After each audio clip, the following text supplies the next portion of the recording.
Hey everyone, Jesse here. Now recently I was talking to a friend of mine who lives in the Netherlands, and there was a big lawsuit that just happened between the Dutch government and EA. For those of you who aren't aware of the situation, EA was just sued millions by the Dutch government for violating its gambling laws with the loot boxes present within FIFA Ultimate Team. Because of this, I wanted to make this video to talk about how predatory the inner workings of these systems actually are. Let's get into it. First things first, I want to address some of the misconceptions people may have about the laws surrounding loot boxes and what exactly allows them to be illegal in North America and across the world. A lot of people will say that the government is just blind and has never done anything to attempt to regulate them. This is not true. In 2019, Bill S-1629 was read in the Senate, which detailed a bunch of restrictions on microtransactions in video games, but unfortunately has fallen flat for the time being. Also, current gambling laws do encompass gambling online and in video games, and if there weren't some loopholes in the law, there would be no problem. Let's break down each of these problems separately, starting with how game companies are able to get away with having loot boxes in their games. Now, this is actually super easy to explain visually. So let's take any game with a loot box system, in this case League of Legends. I'll Photoshop one slight change in here that would make these instantly legal.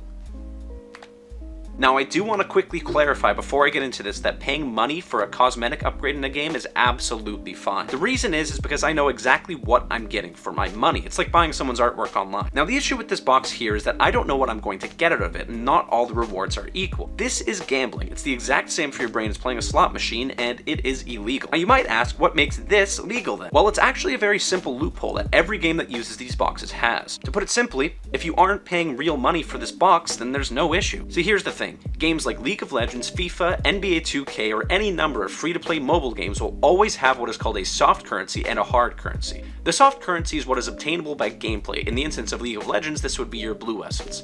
The hard currency is what is obtainable by purchase. In this case, this would be the riot points.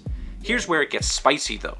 Technically, by the law, if I use one of these hard currencies instead of real money, it is no longer gambling, even though the only way to get this currency is through real money. This is because there's no random variance with how much of the currency I get for my money. If I pay $20, I'm going to get a set amount of currency. What happens with the currency after doesn't matter. Now, a lot of you are going to start calling BS on this, and in fact, you should. Psychologically, this makes absolutely no difference in deterring people from buying loot boxes. In fact, it makes it worse. It turns out that people are a lot more willing to spend a random currency that they paid for a while ago than they are to spend their actual money. But Jesse, I hear you ask, casinos exist and they're completely legal. What's the problem with gambling? Well, there really isn't any. If you are of legal age to gamble where you live, then go ahead and spend your money however you please. But this ties directly into my second issue from earlier, which is that game ratings are completely inaccurate. A lot of these games, in fact most of them in question, are not rated M. They're rated T or even E in most cases, because the actual gambling has no effect on what rating the game has. Not that it'd actually fix anything. Hang on,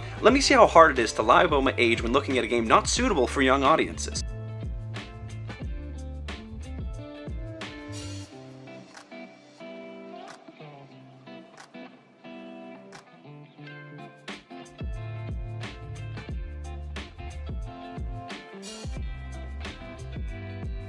It's safe to say it's a bit more difficult to get into a casino underage. So what can we do about this? Well, it's difficult to say. Governments can take action when they feel fit, and it's a good thing that the Dutch government is taking the action that they are, but these kind of deterrences aren't going to stop this predatory action by any means. And this is just the very surface of how deep the design and psychology goes, by the way. If you want another video on this, guys, just let me know in the comments, because there's a lot of things that especially mobile games do that are really, really scummy. That's a lot worse than what I'm talking about in this video. Ultimately, the practical solution, if there's any parents watching, is just to monitor what your kids do. Making an actual solution is quite difficult because it heavily infringes on another thing that people like, including me, very much.